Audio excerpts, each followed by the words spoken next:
Aubrey, this is actually a very nice question, and it covers what? Let's look. We have got a male that is black and a female that is white, and they produce offspring that are all black. Immediately what you know here is that this is complete dominance. Okay, how do we know it's not incomplete dominance? Well, if it was incomplete dominance, we would have a black mouse or a rat. Are these rats or mice? Female, they're mice, okay. So we would have a black mouse that crosses with a white mouse, and all the bubbas would be gray. Then it's incomplete dominance because there isn't a complete dominating factor here. And if it was co-dominance, well, we'd end up with a black mouse and a white mouse, and we'd have the babies would all be black with white spots or white with black spots.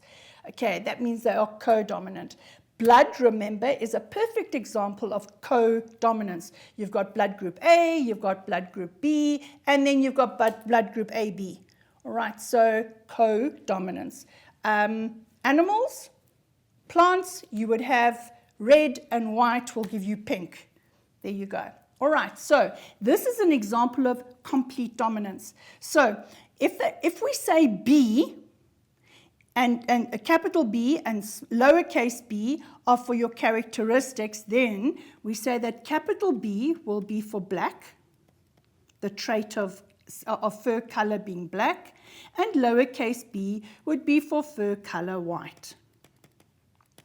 Now, you have a genetic cross, originally the black male and the black female, and they want between mouse 1 and mouse 3. Okay, to show the possible genotypes and phenotypes of the F1 and F2 generation. Now remember that when we look here, your P1 are your first parents, and your F1 would be the first filial generation, which is the first set of babies, okay, the first set of offspring. And your P2 would be when the F1s have children, offspring, then they become the P2, and their children will then be, or offspring would be the F2. So this is what they're looking for. First thing we're going to do is we're going to do the black male and the white female. So we say P1, okay, and the P1 is going to be the phenotype. That's what you are going to see. Because remember, phenotype is for the physical thing that you see. So how the traits are visible, physical. So that's the physical appearance. And the phenotype, we have a black mouse versus a white mouse. Okay. Your genotype is what is in the genes. So it's what is genetically inside the genes, which sometimes can look different to what you see. And I'll show you why now, because the offspring in this diagram here, if we have a black mouse and a black mouse and a white mouse that get crossed with each other, and all the babies are black, it immediately tells me we have complete dominance, okay? And it tells me that black is dominant over white. So these babies here have a black gene and a white gene, but they look black. That's very, very important. We can't see that little gene is sitting there. And you know why? That allele, do you know why? Because it is masked. It is covered. It is masked by the black trait allele. Okay, so genotype, what do we see? Well, the black mouse, at least what's going to be in the genes, the black mouse is going to be that, times, we're assuming, times the white mouse, which will be that. So meiosis takes place. And people, the way I'm writing this out is the way you should write it out in the exam to get your marks. It would be a black gamete and a black gamete times a white gamete and a white gamete. All right, now, after meiosis takes place, we have our Punnett square. So I love Punnett squares because you can never ever confuse what you're looking at. 9 little blocks, and here they are. We have gametes, okay, and we have black and black times white and white. So this is when fertilization takes place. Okay, and here's our fertilization. We have a capital B and a lowercase b, capital B, lowercase b, capital B, lowercase b, and capital B, lowercase b. So our F1 generation, in other words, these little babies here, all right, this is what we are going to find. In the F1 generation, we have the phenotype, let's do genotype first. The genotype, what do we see here? We are going to have 424, or 100%, are going to be capital B, lowercase b, and that is heterozygous. Zygous talks to the zygote, in other words, the result. Hetero means different.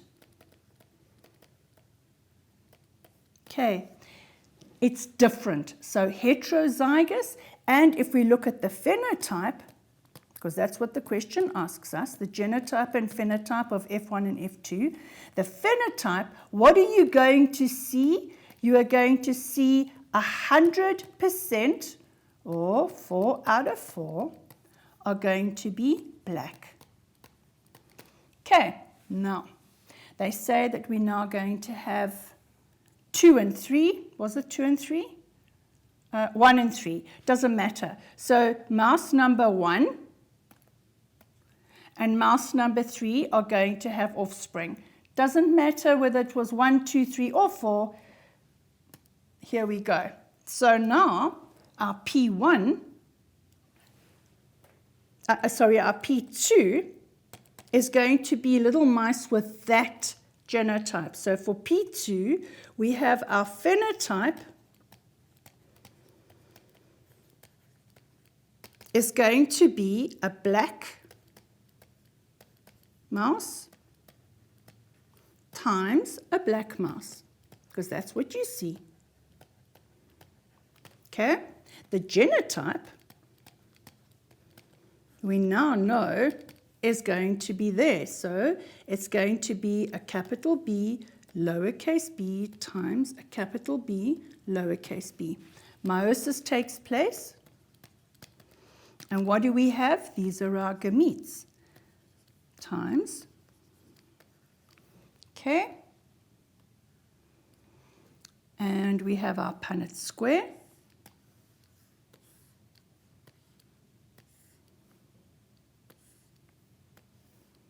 There's our Punnett square. Here are our gametes.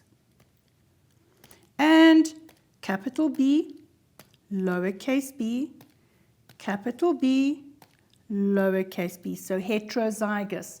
And our heterozygous will be capital B and capital B, lowercase b, capital B, lowercase b, and 2 lowercase b's. The only time you are going to see a recessive trait, which is the white, is when there is one recessive trait in the female and one recessive trait in the male. So each parent must have a recessive trait for that one to come through here. Okay, now what is our genotype and our phenotype? So for F2, remember this is the second filial generation, the genotype is going to be, what do we see here? 4 out of 4, or 100%, are going to be capital B. Oh man, what am I, for heaven's sake? Just give me a second here. I'm thinking of that. I shouldn't be. Genotype, we're going to have 1 in 4 are going to be capital B, capital B. 2 out of 4 are going to be capital B, lowercase b. And 1 out of 4 is going to be lowercase b, lowercase b. So that is going to be homozygous dominant. This is heterozygous. And this is going to be homozygous recessive. I'll fit dominant in here. Dominant. Squish, squish. Okay. All right. So that's what is in the genes. But what are we going to see? And something you need to remember is that this will be the genotype every single time we have a heterozygous times a heterozygous. All right, so your phenotype, what do we see? We are going to see anything that has the dominant black allele is going to be black. So we're going to have 3 out of 4, or 75%, will be black. And we're going to have 1 in 4, or 25%, that will be white. People, you must know this. So if we look at these two crosses, when you have homozygous dominant and homozygous recessive, and the two are crossed, we are always going to have 100% of the offspring are going to be heterozygous. When you have heterozygous and heterozygous, you're always going to end up with a 3-to-1 offspring color. Okay,